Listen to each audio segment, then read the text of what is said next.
Elvira. Izinkan saya memperkenalkan diri, nama saya Gita Adini, saya selaku moderator pada presentasi hari ini. Nah, presentasi hari ini juga dipimpin oleh Tania Winda Susti, Graya Distiara, dan Mei Putri Ayu. Kita akan membahas tentang metode simplex. Setelah minggu lalu, kita membahas tentang metode grafik. Ada yang masih ingat metode grafik itu apa? Nah, metode grafik itu adalah sebuah cara menemukan solusi menggunakan dua titik di persamaan garis yang ada dua variabel. Nah, sekarang kita membahas tentang metode simplex. Apakah kalian pernah mendengar apa itu metode simplex atau apa yang Anda pikirkan ketika mendengar tentang metode simplex? Secara definisi, metode itu adalah sebuah cara atau langkah-langkah untuk mencapai tujuan. Tujuannya apa?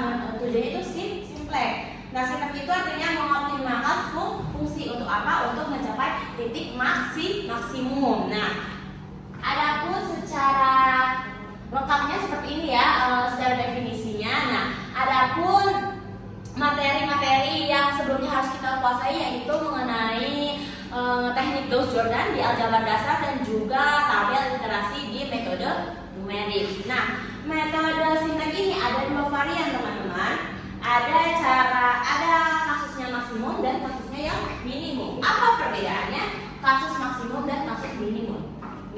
Kalau misalnya kita diminta untuk memaksimumkan, berarti nanti pada kolom profil kita cari nilai negatif terbesar.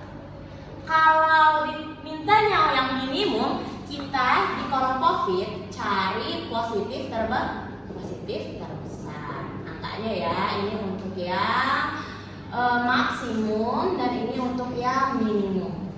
Oke. Sebenarnya langkah-langkahnya sama, cuman tujuannya aja yang berbeda sedikit gitu ya. Oke, next ada beberapa istilah nih, ada 10 atau kadang ada orang yang bilang 11 istilah-istilah yang harus kita ketahui. Yang pertama iterasi itu tabel ya, tahapan perhitungan. Yang kedua ada variable select sama variable surplus. Kalau bedanya variable select sama surplus itu di ini aja nih. Kalau surplus di untuk yang lebih besar atau sama dengan, kalau yang select kurang dari atau sama dengan. Tapi untuk sama-sama variabel yang non negatif kawan-kawan. Next ada variabel buatan, variabel basis, dan non basis. Kalau variabel buatan itu variabel yang kita tambahkan jika kendalanya lebih dari atau sama dengan atau sama dengannya. Variabel basis itu dimana cuma ada satu bilangan tak nol, jadi semuanya hampir samanya nol, cuma satu doang yang nggak nol gitu. Kebalikannya dan basis berarti cuma memuat lebih dari satu elemen tak nol. Oke. Next, kemudian ada kolom pivot, elemen pivot, dan baris pivot. Harus kita ketahui, misalnya kita buat tabel seperti ini. Nah, jangan sampai kebalik ya. Yang dari atas ke bawah ini namanya kolom teman-teman. Sedangkan dari kanan ke kiri ini namanya baris. Nah, pivot apa? Nanti kita pelajari. Nah, terus di sini ada elemen pivot. Elemen pivot itu pertemuan antara kolom dan baris. Misalnya kolom kedua dan baris ketiga. Berarti titik potongnya di mana? Di antara sini. Ini namanya elemen pivot. Oke. Lanjut. Next kita ada variabel masuk dan variabel keluar. Nah, variabel masuk ini nanti kita masukkan variabelnya di kolom profit. Nah, kalau variabel keluar nanti adanya di baris profit seperti itu. Nanti biar lebih jelasnya di pembahasan biar tahu mana yang termasuk kolom variabel masuk dan variabel keluar. Nah, sekarang akan dijelaskan oleh saudari kita yaitu Mei Putri Ayu. Kepada Mei saya persilakan. Oke, terima kasih untuk kita atas presentasinya. Kita bakal lanjut ke bentuk baku standar yang dimana terdiri dari 3. Yang pertama adalah bentuk dengan perkiraan samaan kurang lebih dari dalam bentuk umum, yang dimana perubahan sama dengan menambahkan satu variabel select. Nah, untuk yang kedua ini, fungsi tigalanya dalam pertigaan samaan lebih dari dalam bentuk umum yang dirubah menjadi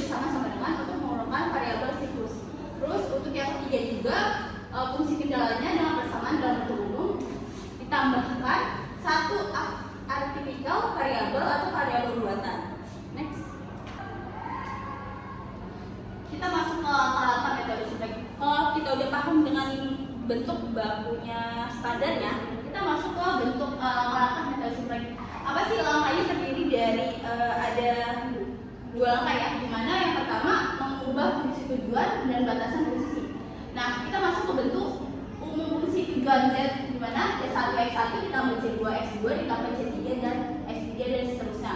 Nah, diubahnya itu menjadi Z min C1 X1 min C2 X2 dan min C3 X3 dan seterusnya sama dengan 0. Bila kita perhatikan nih, kasus fungsi tujuan Z-nya adalah sama dengan 3x1 tambah 5x2, maka kita ubah menjadi Z min 3x1 min 5x2 sama dengan 0.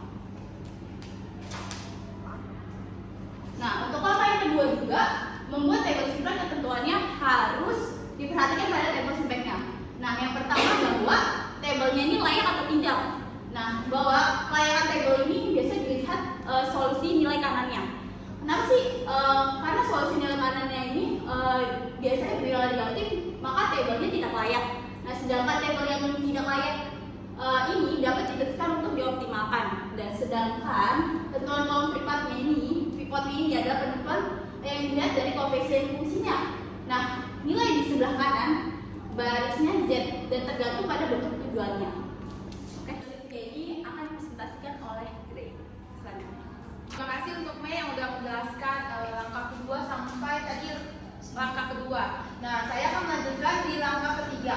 Langkah ketiga itu kita disuruh untuk menentukan baris pivot. Nah, baris pivot itu kan tadi udah dijelasin sama kita, baris yang bagian bawah. Nah, kita menentukan baris pivot ini. Nah, baris pivot itu ditentukan setelah membagi nilai solusi dengan nilai kolom pivot yang bersesuaian nilai yang terletak dalam satu baris. Jadi dalam satu baris ini, dalam hal ini nilai negatif atau nilai negatif dan 0 pada kolom pivot tidak diperhatikan, artinya tidak ikut menjadi pembagi. Nah, baris pivot adalah baris dengan rasio pembagian terkecil. Jika baris pivot ditandai dan ditarik ke kiri, maka kita akan mendapatkan variabel keluar. Nah, jika rasio pembagian terkecil lebih dari 1, pilih salah satu secara sembarang. Nah, untuk langkah keempat kita menentukan elemen pivot. Nah, ini ya di antara kolom dan baris. Elemen pivot itu merupakan nilai yang terletak pada perpotongan kolom dan baris. Bisa di next.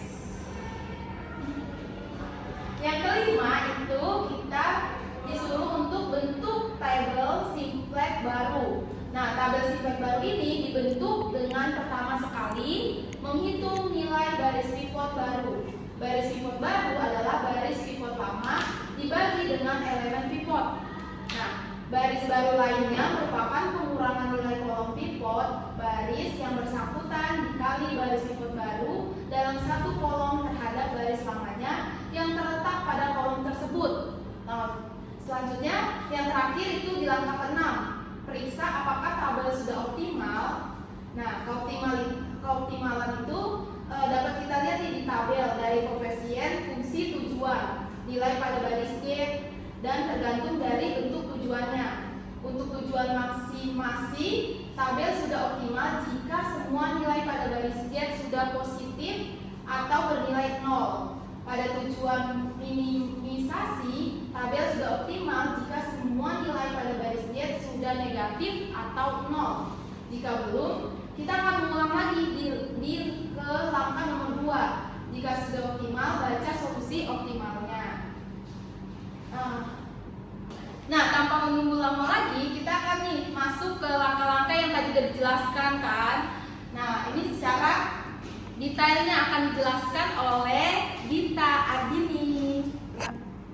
Oke, agar kita tidak bingung ya teman-teman, kita langsung aja mengerjakan contoh soalnya. Nah, ini fungsinya ada. Nah, ini pertama fungsinya itu 2x tambah 3y tambah 4z. Nah, dari kayak gini kita ubah menjadi fungsi implisit. Jadi f min 2x min 3y min 4z. Adapun ya di sini ada yang bilang x1, di sini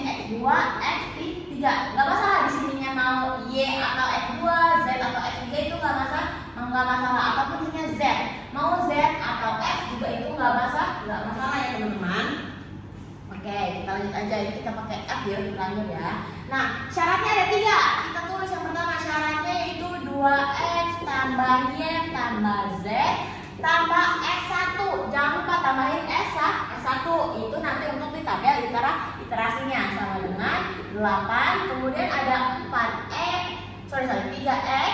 3x min y tambah 2z tambah s2 sama dengan 8.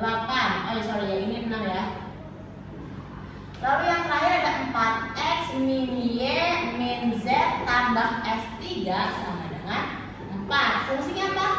X, y, z semuanya lebih dari sama dengan 0. Udah diubah kayak gitu, kita tinggal bikin tabel iterasinya. Ingat, tadi yang dicari adalah nilai maksimum, maka harus carinya negatif yang terbesar. Nah, adapun di sini FB, F itu adanya artinya variabel basis. Terus ada X, Y, Z, lalu ada S1, S2,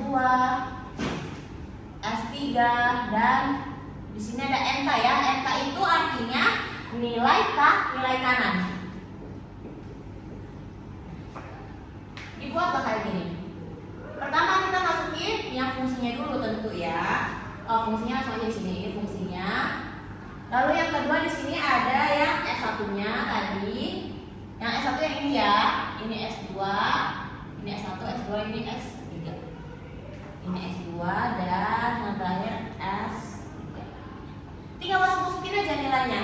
Tadi yang S ini berapa? Min 2. Min 2, betul. Yang ini min 3, yang ini min 4. S1, S2, S3-nya yaitu 0. Betul. Nilai kanannya juga berarti 0. 0. Karena nggak ada ya di sini perangannya. Iya. Yang S1 kita tinggal masukin aja. Di sini berarti positif 2. Y-nya itu berarti 1 ya. Iya. Betul. Ini 1 juga. S1-nya berarti 1. Pokoknya kalau ada variabel berarti itu angkanya 1. 1. S2-nya 0, S3-nya udah pasti 0. Nilai kanannya berapa ini, teman-teman? 6. Betul. Sekarang yang S2-nya langsung aja masukin 3 min 1 2. 0. Yang ini kan S2 berarti yang S2-nya yang 1. 0. Nah, nilai kanannya 8 Lalu yang S3 ada 4 min 1 min 1 0 0 1. Nilai kanannya 4. Karena yang dicari adalah Maksimum. Maksimum berarti yang dicari adalah nilai negatif tertinggi. Ada di mana negatif tertinggi? Min 4. Ya betul, di min Di min 4. tertinggi. Di min 4. Berarti di sini ini adalah kolom pivotnya. Kolom pivotnya ini ya. Min 4 nih. Ada skill lagi nggak ya teman-teman? Bentar.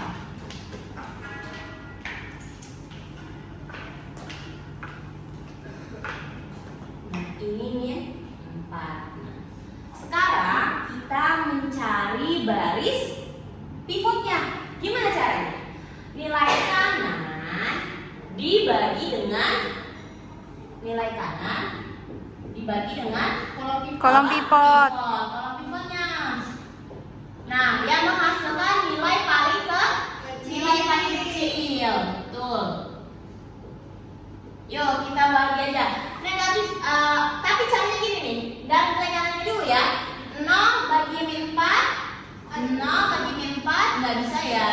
Oke, terus 6 bagi 1 tetap 6. Terus 8 bagi 2 sama dengan 4 dibagi negatif 1 sama dengan negatif 4. Dari keempat angka ini mana yang terkecil? Yang 8 bagi 2 hasilnya 4. Oke, udah dapat. Nah, yang ternyata yang baris F ini fungsinya kita nggak usah dibagi ya, ini awal nggak usah dibagi karena emang nggak ada nilai kanannya 0 kan, jadi nggak bisa. Nah, di antara ketiga ini mana yang nilainya paling kecil?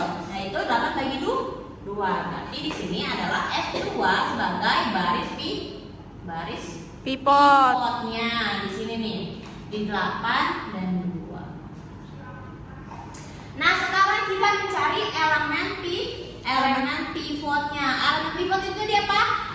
Titik potong. apa? Titik potong bukan, Titik Bu? potong, betul. Titik potong antara kolom sama Baris. Nah, ini di sini sama ini. Berarti Dua.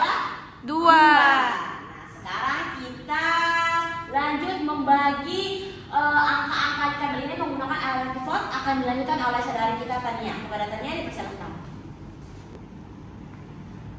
Ya, terima kasih kita yang telah menjelaskan. Nah, di sini saya akan melanjutkan untuk langkah-langkah berikutnya. Kalian nih di sini nih ya, menurut teman-teman nih, dalam perhitungan kita nih, ada yang salah nggak sih? Ada yang keliru nggak? Ada. Iya, kalau misalnya kita perhatikan lagi nih ya. Nah, di sini untuk mencari nih, ini kan elemen kunci atau elemen pivot. Di sini kan ada kolom kunci, ini baris kunci atau baris pivot. Nah, kita untuk mencari elemen kuncinya ini, yaitu membagi NK itu atau nilai kanan dengan kolom kunci. Nah, di sini kan biar mempermudah. Nah, yang ini kolom pivot. Nah, yang baris pivotnya itu kan berarti kita untuk mencari baris pivotnya itu nilai kanan dibagi dengan kolom pivot. Berarti ini 6 bagi 1. Nah, di sini 6 bagi 1 sama dengan 6. Lalu 8 bagi 2 4. 4 bagi min 1 sama dengan min 4. Nah, dari sini kita bisa tahu nih. Bentar dulu. Oke, selanjutnya kita akan melanjutkan langkah yang tadi, yaitu langkah ke-7 berikutnya. Nah, langkah ke-7 itu ngapain aja? Langkah ke-7 itu berarti kita membagikan ini baris pivot, yaitu S2, kita bagikan dengan elemen kunci atau elemen pivotnya. Kan di sini S2. Di sini berarti kan elemen kunci atau elemen pivotnya 2 ya. Berarti 2 bagi 3, 2 per 2/3. 2 bagi min 1. 3/2 min 1. Oke, nah berikutnya itu adalah langkah ke-7, yaitu kita melakukan iterasi. Nah, apa itu? Nah, di sini kita akan membagikan. Di sini kan udah ketemu ya baris pivotnya itu S2. Jadi kita akan membagikan baris pivotnya dengan elemen pivot atau elemen kunci. Tadi kan elemen kunci atau elemen pivotnya 2. Berarti baris pivotnya atau S2 kita bagikan 2 semua. Jadi di sini S2. Nah, X-nya itu kan 3. 3 bagi 2 berarti 3/2. 3/2. Berikutnya min 1. Min 1 bagi 2. Min 1/2. Iya, min 1/2. Nah, nilai Z-nya 2 bagi 2 1. 1. Berikutnya 0 bagi 2 0. 0. S2-nya 1 bagi 2 1/2. 1/2. Lalu S3-nya 0 bagi 2 0. Dan NK-nya 8 bagi 2 4. 4. Ini 4 ya. Nah, jadi bisa diketahui nih kalau nilai S2-nya tuh X-nya itu 3/2, Y-nya min 1/2, Z-nya 1, S1-nya 0, S2-nya 1/2, S3-nya 0, dan NK-nya 4. Nah, dari sini kita udah bisa mengetahui nih kan, ini baris pivotnya sudah kita bagi dengan elemen pivot. Nanti di iterasi berikutnya adalah kita mengiterasikan nilai F-nya, baris F-nya, maaf. Jadi kita berikutnya ada iterasi baris F-nya. Nah, kalau misalnya di PPT itu PPT kita F, kalau misalnya PPT Pak Indra itu Z, itu sama saja. Jadi itu nilai bisa F, bisa Z, itu sama saja tergantung dari soalnya. Itu penyebutannya F apa Z. Berikutnya kita lanjut ke iterasi baris F. Nah, iterasi baris F ini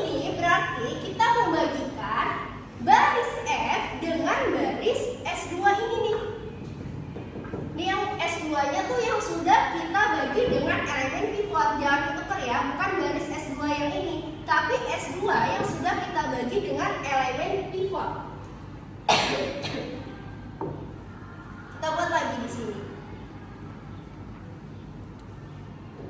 FB, lalu di sini ada S, Y, Z, S1, S2, S3, dan NK.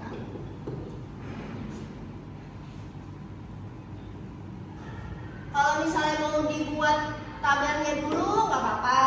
Kalau misalnya kalian mau dihitung dulu juga nggak apa-apa. Ini kita buat tabelnya ya. Nah, gimana ya? Kayaknya oke. Nah, iterasi garis F. Kita lihat garis F itu kan min 2, min 3, min 4, 0, 0, 0, dan 0. 0. Kita tulis di sini ya. Berarti min 2, min 3, min 4, 0-nya ada 4 kali ya.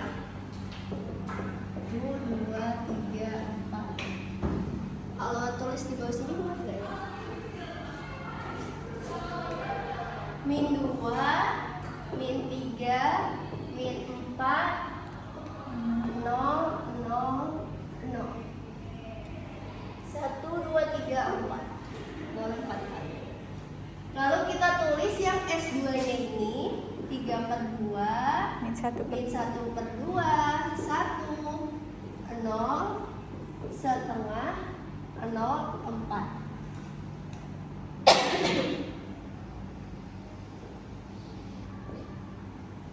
Setelah itu kita kurang. Jangan lupa kita kalikan dengan min 4. Dari mana min 4 asalnya? Dari sini.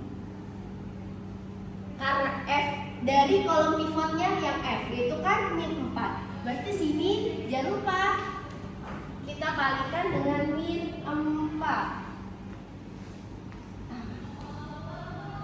Nih, jadi ntar perhitungannya seperti ini.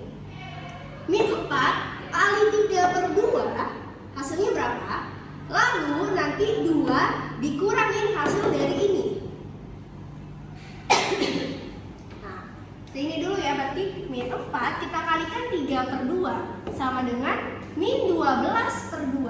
Min 12 per 2 itu sama dengan min 6. Berarti min 2 dikurangi min 6 sama dengan min 2 tambah 6 sama dengan 4. Di sini 4. Nah, begitu pula untuk selanjutnya. Nih, kita hapus dulu karena papan tulisan tidak kuat. Min 4 dikali min 1 per 2 sama dengan 4 per 2 sama dengan 2. Berarti min 3 dikurang 2 sama dengan min 1. min 5. Min 5. Oh gitu. Selanjutnya min 4 kali 1 min 4. Min 4 dikurang min 4 sama dengan 0.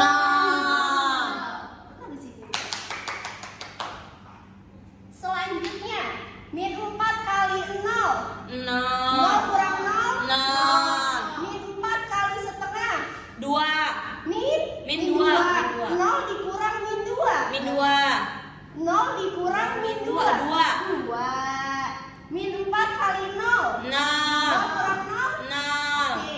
Min 4 kali 4. 16. Min 16. Min 16. 0 dikurang min 16. 16. Nah, inilah hasil dari nanti iterasi baris F. Kita masukkan ke tabelnya. Berarti di sini F 4 min 5 0 0 2 0 16 ketemu. Nanti ini akan selanjutnya juga sama caranya. Kita mengiterasi garis S1 dan S3, caranya juga sama. Tapi nanti kalinya yang ini nih, kali ini itu berbeda. Kalinya sesuai dengan kolom pivotnya. Kalau S2 berarti kali 1, kalau S3 kalinya nih 1. Oke, nah sebelum kita masuk ke perhitungan S1 dan S3, kita lihat nih apakah sudah benar perhitungan samakan dulu nih ya. Kan nih, kita lihat di mana yang 4 ini tuh X ya. X-nya 4 betul sama? Betul. Oke, Y-nya min 5. Betul. Z-nya 0. Betul. S1-nya 0. Sama. S2-nya 2. Ya. S3-nya 0. Ya. Dan NK-nya 16. Ya. Oke, berarti perhitungan kita karena sama dengan PPT berarti sudah Benar. benar. Oke, kita masuk ke perhitungan iterasi garis S1. Satu. Oke, tadi dari Tania kita udah tahu nih iterasi baris F-nya. Tadi kan udah dibilang juga sama Tania kita akan lanjut ke dalam perhitungan iterasi baris S1 dan baris S3. Nah, langsung aja kita tulis di sini Iterasi dari S1 ya kan teman-teman?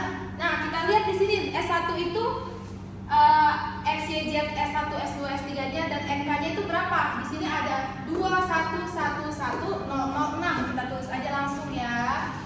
2, 1, 1, apalagi? Satu. 1, 0, Kosong. 0, 6, ya kan? Nah,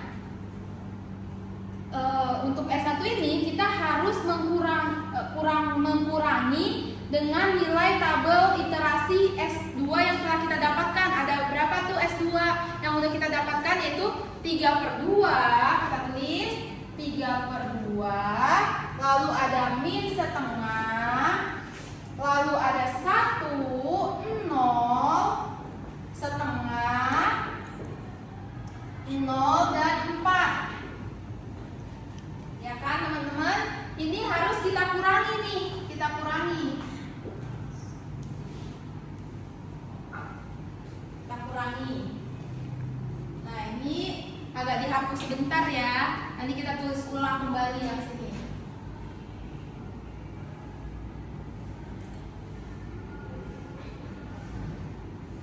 Nah, sebelum kita mengurangi ini,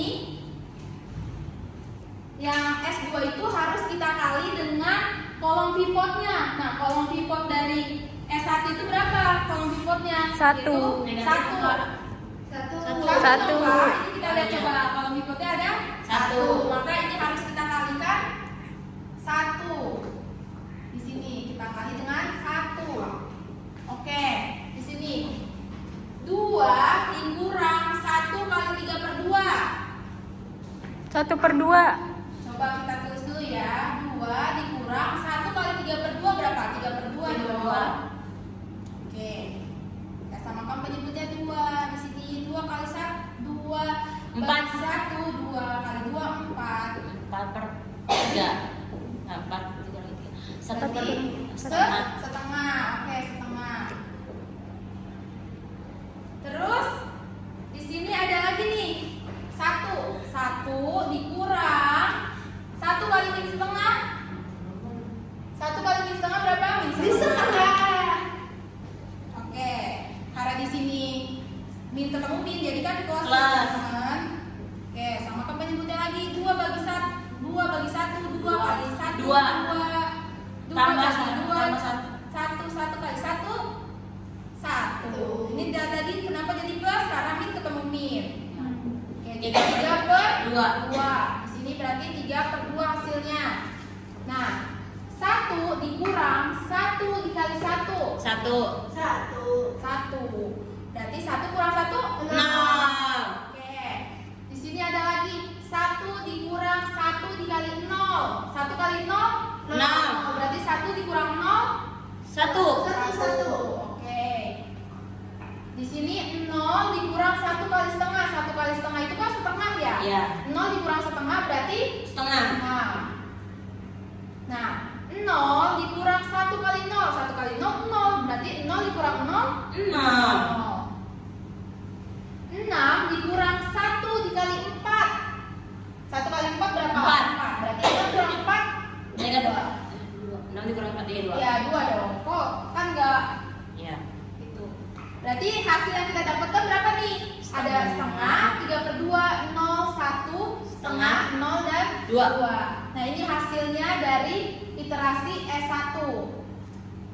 Warna merah ya biar biar nggak bingung. Oke, tadi kita udah ngitung iterasi S1 ya, berarti hasilnya itu udah kita dapatkan yaitu ini ya teman-teman, udah kita dapatkan. Nah teman-teman, kita udah ngitung iterasi baris S1 ya kan, dan kita sudah mendapatkan hasilnya itu. Ini hasilnya setengah, 3/2, 0, 1, dan setengah, 0, dan 2. Nah kita langsung coba cek ya di dalam PPT.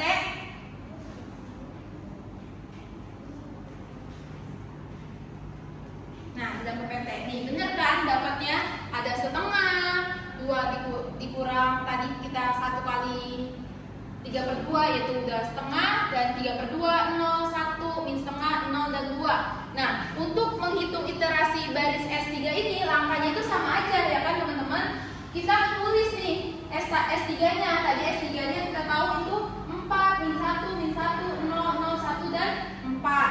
Nah, sama aja kita ini itu dikurangi dengan tabel iterasi dari S2 yang sudah kita dapatkan di sini. Nah, langkahnya itu juga sama aja. Kita harus S2-nya harus kita kalikan dengan kolom pivot. Nah, kolom pivot di S3 ini itu adalah min 1. Nah, hasilnya ini. Mungkin kan nanti teman-teman bisa cek dan dicek nih hasilnya benar atau enggak sesuai dengan PPT. Oke, teman-teman? Oke, next. Oke, nah tadi sudah dijelaskan oleh Bre, betul banget. Ini kan Bre sudah mencari sampai S2 ya. Nah untuk S3-nya nanti kalian bisa cari sendiri dengan menggunakan cara dan metode dan langkah-langkahnya sama. Nanti kalian bisa bandingkan nih mana yang di PPT itu sudah benar atau belum. Selanjutnya, ini hasilnya tuh kita masukkan ke tabel. Ini ada F, B, X, Y, Z, S1, S2, S3, dan NK. Hasil tadi F-nya kita masukkan, tadi kita sudah ketemu F-nya itu kalau X-nya 4, min 5, 0, 0, 2, 0, 16, S1-nya juga dimasukkan. Terus tadi Z, ini kenapa Z? Tadi kan di sini S2-nya ini sudah menjadi baris pivot dan elemen pivotnya ada di S2 kan? Nah, karena tadi di sini bertemunya elemen pivotnya itu 2 itu di Z, sehingga S2-nya ini tuh jadi variabel keluar dan Z ini jadi variabel masuk. Sehingga S2 kita ganti dengan namanya Z. Oke, berikutnya. Nah, dari slide selanjutnya. Belum. Mundur. Oke. Nah, dari sini kita tuh bisa lihat nih kalau benar-benar masih slide sebelumnya kita. Iya, maaf. Oke, terima kasih. Nah, dari sini nih kita bisa lihat nih ternyata di X, Y, Z-nya ini tuh ada yang negatif, masih ada yang negatif, sehingga nih yang ini nih kan masih ada negatif ya, yaitu min 5. Jadi kita tabel ini belum optimal. Jadi kita harus pastikan dulu nih baris F ini tuh harus positif semua, tidak boleh bernilai negatif. Nah, sehingga maka tabel ini belum optimal. Kalau misalnya belum optimal, maka kita akan apa? Kita lakukan langkah-langkah sebelumnya, sama seperti sebelumnya. Kita mencari baris pertama dari kolom pivotnya dulu, terus baris pivot. Setelah itu nanti kita akan ketemu elemen pivotnya. Setelah itu kita melakukan tadi langkah-langkahnya, di mana F-nya kita bagi dengan baris yang ketemu dengan elemen pivotnya, terus sampai seterusnya, sehingga slide selanjutnya. Nah ini, akhirnya sampai bertemulah kita, kalau misalnya sudah dihitung nih ya, bertemu seperti ini. Hasilnya seperti ini, di mana baris F-nya itu dia tidak ada yang negatif. Kalau sudah tidak ada yang bernilai negatif, maka tabel ini sudah dianggap optimal. Sehingga nilai optimumnya itu adalah, kita lihat ini nih, dari MK dari F-nya itu 68/3. Dan nilainya ini itu berapa? 4/3. Z-nya itu berapa? 14/3. Iya. Nah, kalau ditanya nilai X-nya berapa? 0 di sini. Karena kan di sini X-nya tidak ada. Maka ketemulah ini sudah optimal tabelnya, kita sudah mempunyai nilai 568/3, Y-nya sama dengan 4/3, dan Z sama dengan 14/3. Maka sudah terjawablah soal yang tadi. Gunanya. Oke. Jadi Kak, kalau misalnya buat mengetahui udah optimal atau belum, dilihat ya kalau masih ada negatif berarti belum optimal gitu. Iya betul. Jadi kalau misalnya kita mau tahu nih, kira-kira nih kita nih tabel ini tuh udah optimal atau belum sih? Kita mau sampai iterasi ke berapa? 1, 2, 4, 3. Nah, dari situ kita lihatnya dari mana? Dari F. Baris F-nya ini nih, nilai si X, Y, dan Z-nya. Oke. Apakah dia sudah positif semua atau apakah ada yang negatif? Oke. Kalau misalnya sudah positif semua, maka tabel tersebut itu sudah dianggap optimal. Jadi kamu tidak usah perlu melakukan iterasi selanjutnya. Sudah berhenti di iterasi tersebut seperti itu. Kasih Kak. Ya, sama-sama. Apakah ada yang ingin bertanya lagi? Sudah paham, Kak? Oke. Untuk selanjutnya saya serahkan kepada moderator. Kepada moderator dipersilakan. Bagaimana teman-teman, asas penjelasannya mudah bukan? Nah, tadi kita sudah mencoba. Sekarang teman-teman di rumah yang mencoba untuk mengerjakan latihannya. Ini ada fungsinya dan ini ada syarat kendalanya. Nah, yang ditanyakan adalah menggunakan maksimum dengan menggunakan metode Simplex. Kalau maksimum berarti harus yang dicari itu nilai negatif tertinggi di kolom pivot. Oke? Saya Nita Ardini undur diri. Bila ada salah kata mohon dibicarakan baik-baik, jangan malah mencari yang lebih baik. Asik. Wassalamualaikum warahmatullahi wabarakatuh. Salam.